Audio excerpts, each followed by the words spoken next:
Okay, now, students, as you can see now, before going to the actual topic, let me revise the things. It has been discussed in a previous class. First, we were discussing about the transmission lines over there, where the transmission lines, there are different types of transmission lines, where it has been of somewhat lower frequencies. As I've told that there are types of modes which are possible.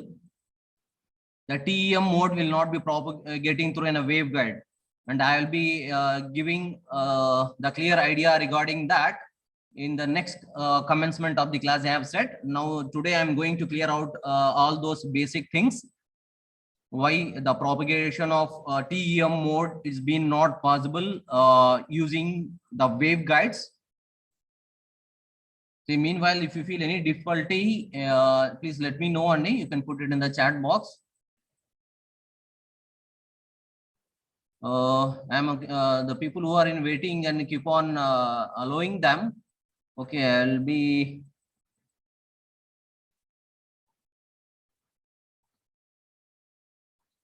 closing the waiting room. Now they can join. Okay. So I have disabled the waiting room now. 44, 43.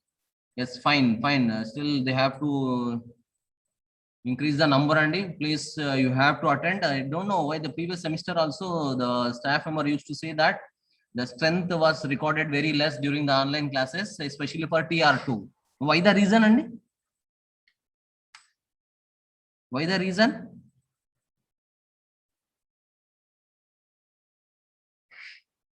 And all other classes 50 plus 55, it will be the attendance it will be there, but for TR2 it will be less, Andy. Okay. Okay, now let me go here. For the case, first initially, let me clear down for lower frequencies what are the transmission lines which are being used, and for high frequencies, let me clear down. Just I am briefing out before going to the next topic. The first case we have seen that the two-wire transmission line. It is a two-wire transmission line. The second one, it can be used as a coaxial cable. And third one, we have the optical fiber.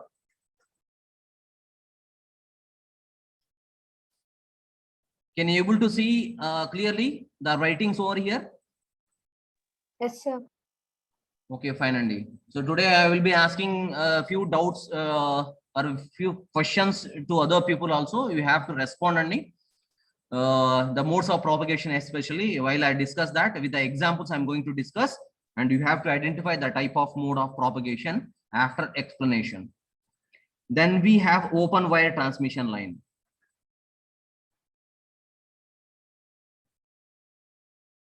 So these are the transmission lines which is being used at lower frequencies. Lower in the sense up to some megahertz it can be supported, but whereas coming to the high frequencies, we'll be using waveguides. We'll be using waveguides where the lower frequencies, at high frequencies, these transmission lines will not be supported to propagate the waves. Okay, so why the reason I'm going to disclose now, where what are the basic reason there. And we have seen that in the previous class, where the two-wire transmission line we have taken as this is a two-wire transmission line, where this is the distance we have considered, and this is the thickness, the D, and based upon that, this is the cross-sectional view, the front views. If you see the front view of these two transmission lines, it will be like this, and like this. One is of negative and one is being considered as a positive. And from this we have seen that when the supply is being given to this transmission line, we have seen that electric field will be produced from positive end to the negative end of these two, between these two wires. electric fields will be generated. So these are called as electric field lines. These are said to be electric field lines. And as we know that this is in a positive, where according to the right hand thumbs rule, you can see that according to the right hand thumbs rule, where the thumb is been pointing you. You can see the video where the thumb is been pointing to you. 468. What? Any doubt, Andy? 468. Okay, from here on, so please make sure that if you have any the WhatsApp group, please make them to attend the classes regularly. So from here onwards, I'm going to the mode of teaching will somewhat different, so that it will be very easy to understand to you. So as if it looks that as a physical class, okay, and where using this, where as it is using right hand thumbs rule, the fingers where it is being pointed. The fingers where it has been pointed out, it is been in this direction. The magnetic field will be in this direction, so that it is being given like this.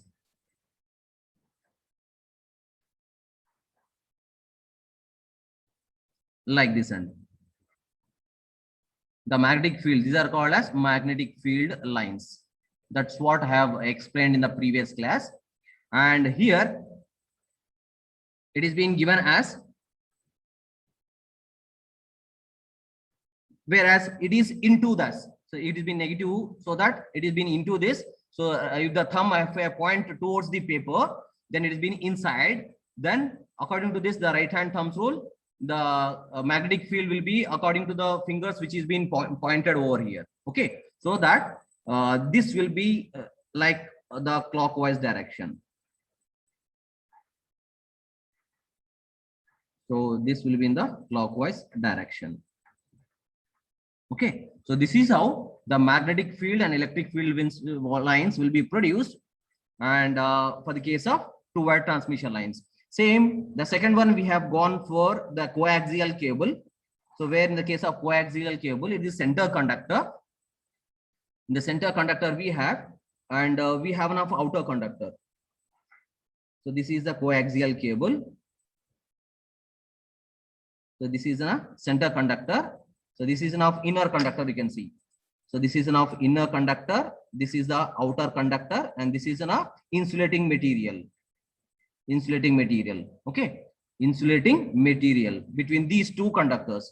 Now, if you see the cross-sectional view, if I take the cross-sectional view of this cable, so this is the D is the thickness of the inner conductor end, and it is enough outer conductor. This is the outer conductor. Now we'll see the fields which are produced in this particular coaxial cable. Now, when it is the inner conductor, if you see that if the current it is being producing towards into the paper, okay, it is being bottom. So if the current is entering in this particular direction, as I am pointing out the finger, if the current is entering in this direction, that is direction of current. So when the direction of current is inside it, then the electric field will be produced like this. The electric field will be produced, and that will be perpendicular. We can say that transverse to the direction of current. As the current will be in this direction, the current will be in this direction, then you can say that the electric field which is being produced will be of perpendicular. So it will be in this case, it will be like perpendicular. Okay. So transverse, we can call this as a transverse, where this is how the electric field lines are produced. Electric field lines. And now we're using the right hand thumbs rule, where we can see that as the current is being inside, then the fingers, whatever I'm noticing here, so the finger direction shows the magnetic field. Okay. So from that, the magnetic field will be produced like this in the clockwise direction. So this is the magnetic field direction in which the wave is being propagating. Now we can see that electric field will be like this, and the magnetic field will be of like this. Okay. So where we can see that these two are once again perpendicular to each other, transverse. So as electric field is being transverse, magnetic field will be transverse. These as we call as H lines, magnetic field lines. And those two are in turn perpendicular to the current moving inside the conductor. Okay, current is being moving inside, electric field will be of like this, and magnetic field will be also in the perpendicular direction. Hence, these three are mutually perpendicular. Hence, we can say that it is supporting transverse electromagnetic wave. The coaxial cable is been supporting transverse electromagnetic wave. So this type of propagation is called TEM mode. TEM mode of propagation, where T is called as transverse. Transverse means perpendicular, where electric field will be perpendicular, magnetic field will be perpendicular, and both are in turn perpendicular to the direction of propagation. Hence, TEM mode of wave is being propagated through the coaxial cable. And next, have seen the microstrip lines, where in the case of microstrip lines, we have considered this as an outer conductor. This is outer conductor, and we have considered this is a strip here. So this is nothing but the strip. This is the strip over here, and here the strip has the functionality as nature to generate the electric field perpendicular. That is only in these two directions. The waves being propagating in these two directions. Okay, so where simultaneously the magnetic field will be produced perpendicular to the electric field, and this is how the wave is being propagated. The magnetic field lines and electric field lines will be propagating. This is E lines, and this being clockwise direction of the H field lines are propagating. So this is how electromagnetic fields are being produced in the case of the transmission line, which is been working at lower frequencies. Now, coming to the case of higher frequencies, as I have told, the waveguides are preferred. Now, for that, waveguide is, we know that it is a hollow metallic tube, as I have explained, a hollow metallic tube in which the wave is being propagating internally by reflecting from inner walls. So this is how the wave will be propagating into the waveguide from the inner walls. Okay, so this is how the wave will be propagating. So that is called as a waveguide. So we'll see why TEM mode will not propagate through these waveguides. Now we know that one of the there are different types of waveguides depending upon the shape of the waveguide. Here we have respective waveguides. Now, for an example, if I consider a rectangular waveguide here, so this is a rectangular waveguide, and where this is a larger dimension A, and this is nothing but B, the height, we can say the height of the waveguide. Now, so this is nothing but, now you can compare these two, the coaxial cable, and this is the waveguide. So I'm going to explain, please concentrate. I'm going to explain why TEM wave will not propagate through waveguide. Now, in presence of this conductor, coming to the case of coaxial cable, in presence of this inner conductor, as I'm showing here, this is the inner conductor.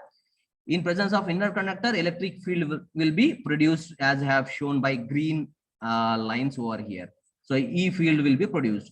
As there is a E field is being produced, accordingly, wherever there is a movement of electric field, the magnetic field will be produced, and according to that, the magnetic field is being producing over here, as is being shown over here.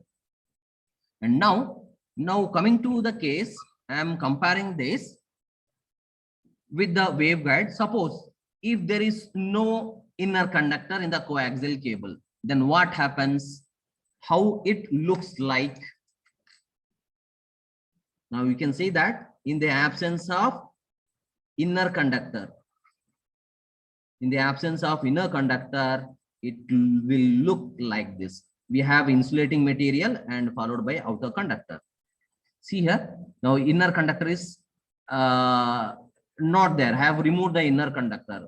Then it is nothing but a hollow place which is been present out, and this will act as a waveguide. Okay, so this is a hollow which is been there at the center, as have removed the inner conductor there, only outer conductor it is being present with an insulating material. Then it looks like a hollow space which is present over here. Now in this case, conductor was there, current was passing through the conductor, electric field lines was produced. But whereas here, there is no inner conductor, so there is no case of flow of current over there. As there is no conductor at all, how the current flows? So there is no medium here, only it is empty space. So as there is no inner conductor, then obviously electric field will not be there, and that is in turn it will not be transversed, and no field will be generated here. So no, as electric field will not be perpendicularly be generated, as there is no electric field, and magnetic field will not be there. Hence, transverse electromagnetic wave will not be propagating through the waveguide. Now we can call this as similar to the structure of waveguide. Now you can see here in the rectangular waveguide, as I'm showing over here, there is empty space, and we have only the waveguide walls, as I have shown here, waveguide walls. So only 4 walls which are being present. Inside it is totally empty. It is been same shown as I have explained over here. It is been same as the waveguide. It doesn't allow any TM mode. Similarly, we can say that we can comparable with that the earlier diagram. So this waveguide, it is been empty here, as there is no inner conductor. So there is no case of generating either electric field and magnetic field in transverse.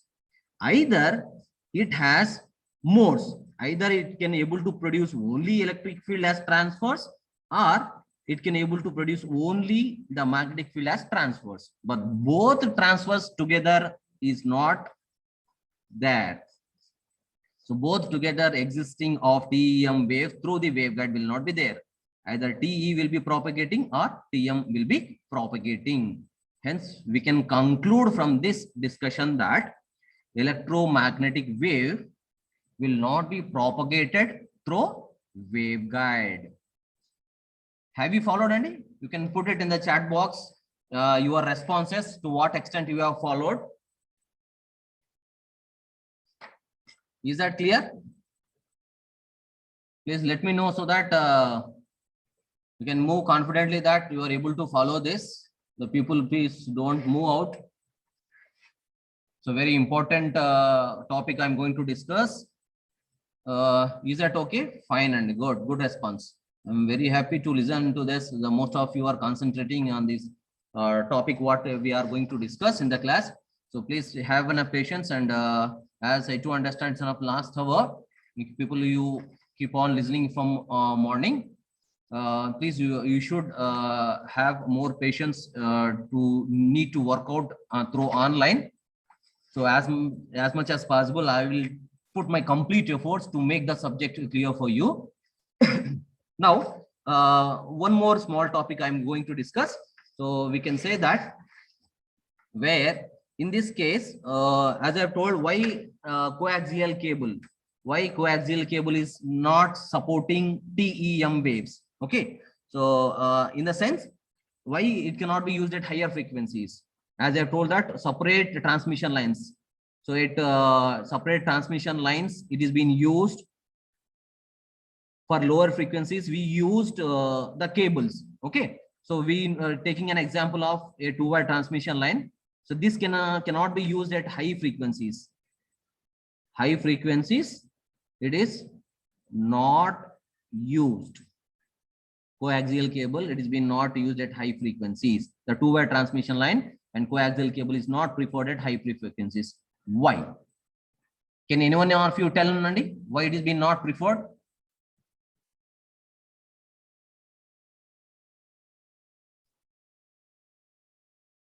Okay, it has been somewhat a new approach. I'll be explaining it. Now, as in that it is the equivalent circuit of two-wire transmission line. We have seen that RL, it is RL, it is enough C capacitance and the conductance G and C. So this is nothing but C.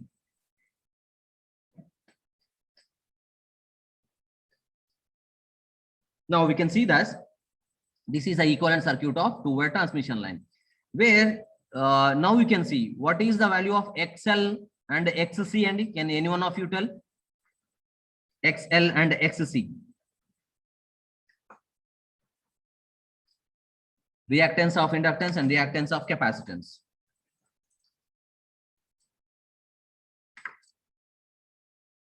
411. 411. What is XL over there? What is the expression of XL we have?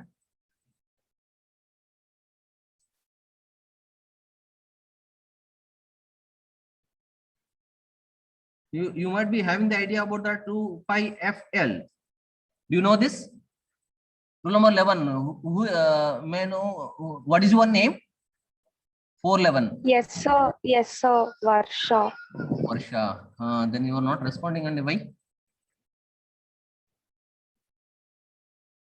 Yes, and good. Fine, and you are responding here in the chat box.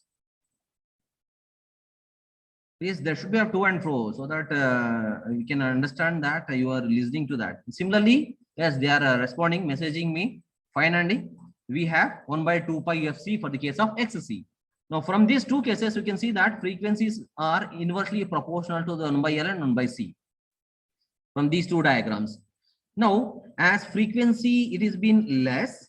For lower frequencies, the effect of capacitance and inductance can be influencing in the two-way transmission line used for the communication. But as frequency keep on increasing here, then what happens? The value of capacitor and inductance will be gradually decreasing. At one instant of frequency, there will not be any effect of capacitance and inductance.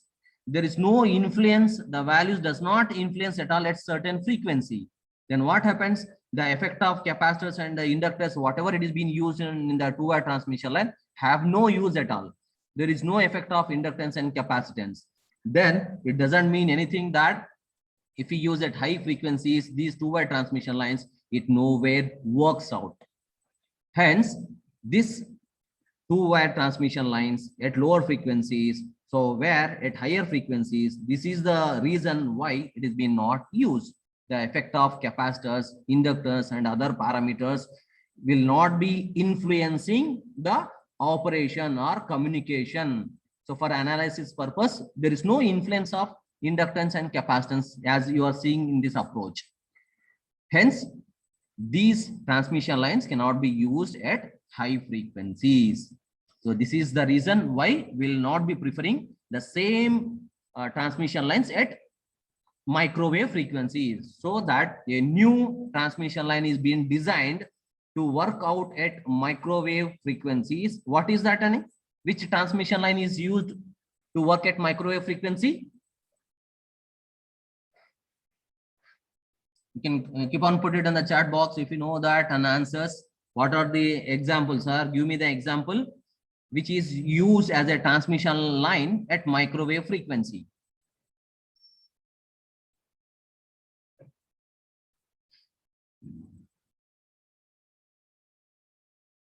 Waveguide, fine and good. Waveguides, yes. I want a response from all the students, and only few they are responding it. So waveguide, that's what we have seen, that rectangular waveguide, circular waveguide, and different the waveguides we have seen.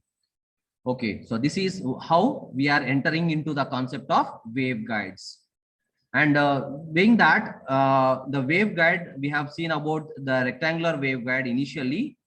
So this rectangular waveguide, as I have told that TEM mode will not be supporting. Either TE will be supporting and TM will be supporting. And I have given the analysis, the examples of EX, EY, HX, and HY, the expression how to derive, and TM also EX, EY, HX, and HY. So I have given the derivation, and today, if possible, I am going to send you the material regarding the discussion whatever we had till previous class. Okay, the derivations also I'll be sending it to you. The printed notes I will try it, but the written notes definitely I'll be sharing it to you. Please go through that, so it will be easier for you to follow up the subject. Right now, I'm moving out to the new topic called the modes of propagation. Now I'm just moving to the new topic, that is modes of rectangular waveguide. Please concentrate. It's been very interesting, Andy. Modes of rectangular waveguide. We'll see what are the modes which is been possible, and how to identify the type of modes in rectangular waveguide. Now with this, the meeting gets turned up. Please join back, and there are two important topics I'm going to discuss now. Modes of propagation, and the one more topic I'm going to clear down. So it's been very important topic, and please, 42 is the strength. More than 42 it should be there in the class. Okay. So modes of propagation. So modes in the rectangular waveguide, as we know that rectangular waveguide. So this is nothing but a rectangular waveguide we have. This is a rectangular waveguide. So this is the dimension A, and this is the dimension B over here. Okay. And now with this, we have a conducting walls.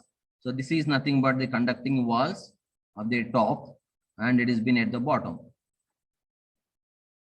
So these are the conducting walls. And apart from that, we have the another two walls. It will be of like this. So this is another wall, and this is another wall. So that is two conducting walls parallelly, which is being placed, and this is nothing but the perfect conductor. These are said to be perfect conductors. Okay. And now this is actually the structure of waveguide. So which is being given in this particular direction. This is the x-axis. This is y-axis. In this, the wave is propagating as the direction. So this is the direction of z-axis. It is been, the wave is been propagating. Okay. Now I'm going to explain about the modes, how the modes it is being categorized, and it is being given as the mode of propagation, the two types of modes of propagation, as I said, TE and TM, where it is TEMN and TMEMN. Okay.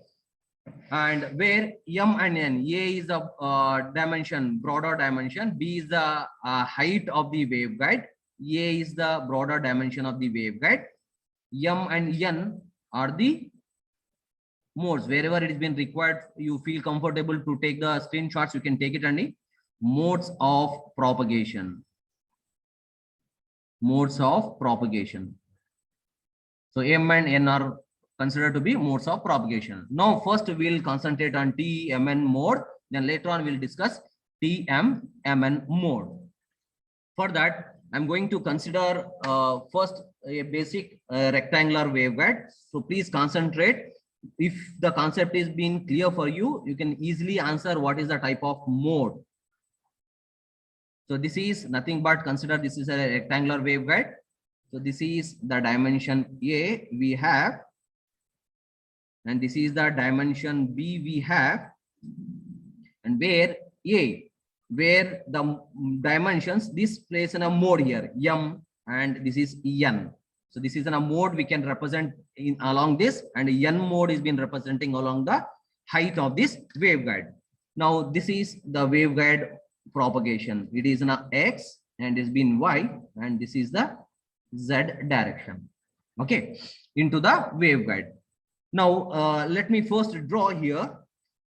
We can see that the wave, we can say that the waves are propagating. So E in the field of where, so this is nothing but in one-sided direction, the wave is being propagating into the waveguide. Okay. And if you find the another one we have, if another wave we have which is being propagating in this particular direction, there are two different waves which are propagating in these directions. So now we can identify that where how many waves are propagating in this particular direction. 1. So that M is considered to be 1, and the remaining in this case, in this particular direction, one of the wave is been entering into the waveguide like this with these field directions, so that it is N equal to 1. The field directions of these two waves which are entering into the, are propagating into the waveguide, it is shown by these two directions. So in one-sided direction as M equal to 1, this is another sided direction as N equal to 1. So this is nothing but, so TEMN, where substituting the values of M and N there, then clearly it shows that it is TE11 mode. So this is nothing but TE11 mode. Now, similarly, I'm going to take one more example. Let me explain another example where it will be easier for you to understand. Here, if I take another example, this is a rectangular waveguide. And if we have the wave here,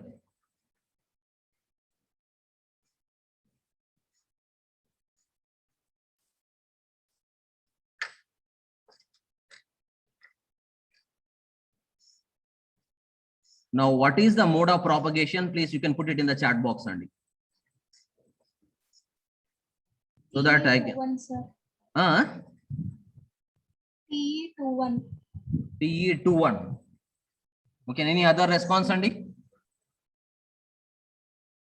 What is the mode of propagation? Let me know in the diagram, whatever it is being seen over here. Yes, Andy. TE21. Yes, and fine, good, very good. 1168, 3, these are responding. F1, good and very good. A4, fine, correct, and good answer. 9, good, and so this is nothing but m is equal to 2 here, because there are two directions in which the wave is being propagating, whereas n is equal to 1. So that this is nothing but TE21 mode. Okay, this is 21 mode. I'll be giving one more. So you can answer this one. Let me know how many of you able to answer this particular question.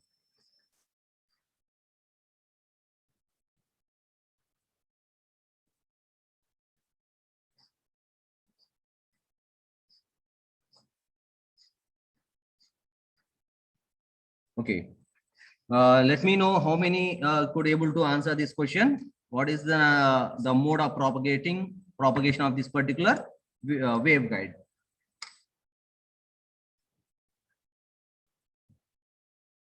What is the mode of operation? In which mode, as I have drawn the black sketch, what is the mode of propagation of this particular diagram?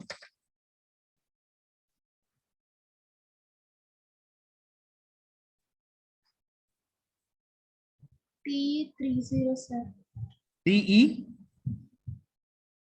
30. 30. Okay, let me see in others response. I'm getting the others response. They are putting in the chat box. Fine, Andy. So let me know.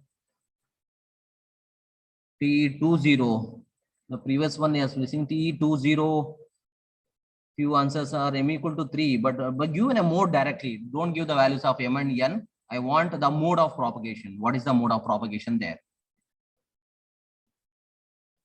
T is 20. Just think once again, and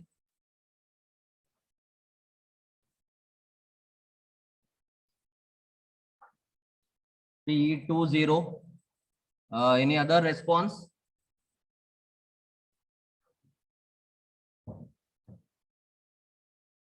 Are you following? Any confusion in this? Nothing in this. So how many directions? There are 3 ways. So m will be equal to 3, obviously. And you can see that there are no waves which is been propagating in this direction or in this direction. Okay. Hence, n will be equal to 0. Therefore, it is TE30, obviously. That's what's been very simple. Fine, Andy. Good. N0, in responding. Yes, fine. Others has been responding. So this is nothing but TE30 mode. So this is how they will be asking in 2 marks or 3 marks questions. Either they will be giving the diagram or they will be giving in a number to identify this. Okay, these they will be asking in competitive exams also. Okay, please know the concept. Please don't behead the things. Okay, know the concept. It will be easier for you to understand the things. Now I'm going to proceed with enough TM waves. Now we'll see about the TM waves, how it is being done. In the case of TM waves, TM mode of propagation. Sir, Tell me, and sir, in this previous one, how m equals to 3, sir? m equal to, there are 3 directions in which the wave is being propagating. You can see this here. Earlier, you can see this example. So all the waves are propagating in only one direction. So I have considered as 1, m equal to 1. And in the in this particular diagram, second diagram, as the wave is being propagating in two directions here. Means this is how the wave is been like this.